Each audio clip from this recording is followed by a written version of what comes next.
South Carolina Republicans have turned to a pretty underhanded tactic to try to crack down on Syrian refugees receiving aid in resettling in the United States, and that tactic has nearly become law.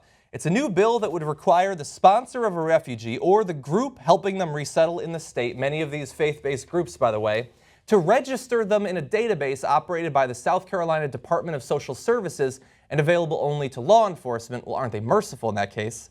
But again, I love the idea that Syrian refugees, they're dangerous enough to register. Guns, though. Guns, though. Well, can't register a gun. Come on. No. That's not dangerous. Guns don't kill people. Syrian refugees kill people, according to the South Carolina legislature. It's already passed the Senate, by the way. But that's not even the worst part, the registration. That's the appetizer. Refugee sponsor shall be, this is the literal language of the bill, shall be strictly liable to a person if the refugee acted in a reckless, willful, or grossly negligent manner, committed an act of terrorism, or committed one of the violent crimes defined in Section 16-1-60 that resulted in physical harm or injury to a person or damage to or theft of real or personal property. So the idea is, if you aid a refugee in coming into this country from Syria, and if they rob a liquor store, then you robbed a liquor store.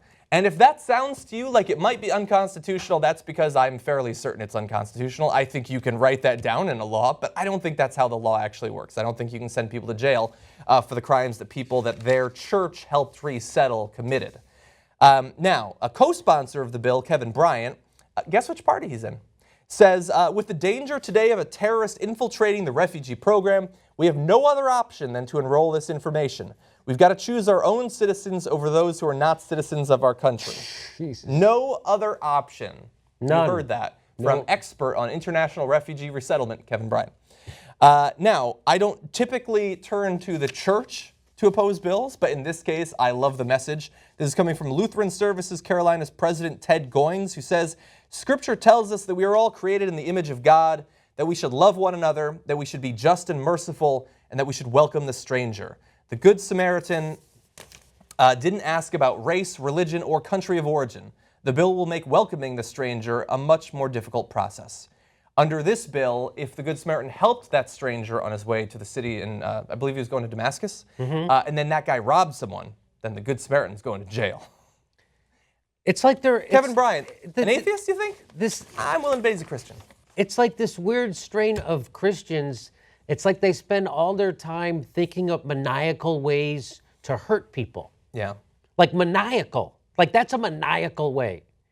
They just, in Arizona, they passed a law where you can't, it's a felony, prison by 1 year, if you deliver someone, like they mail their ballots to them, to their house. Yeah. So if you delivered someone else's ballot to a polling place, that's now a felony.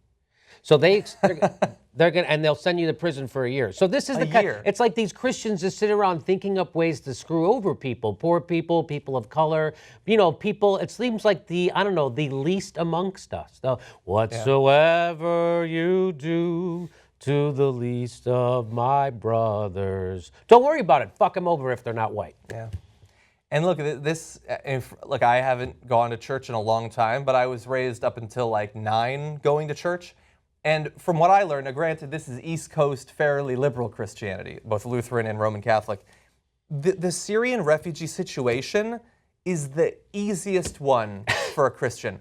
Oh, Easiest. This is almost literally out of the Bible. Literally. These people live in almost literal hell. We've got a gigantic, rich country. Let's move some of them in, as many other countries are, especially in Europe, and try to help them out and try to integrate them and try to make their lives better, to try to avoid them staying in that region and either dying or being sold into slavery, perhaps sexual slavery by ISIS.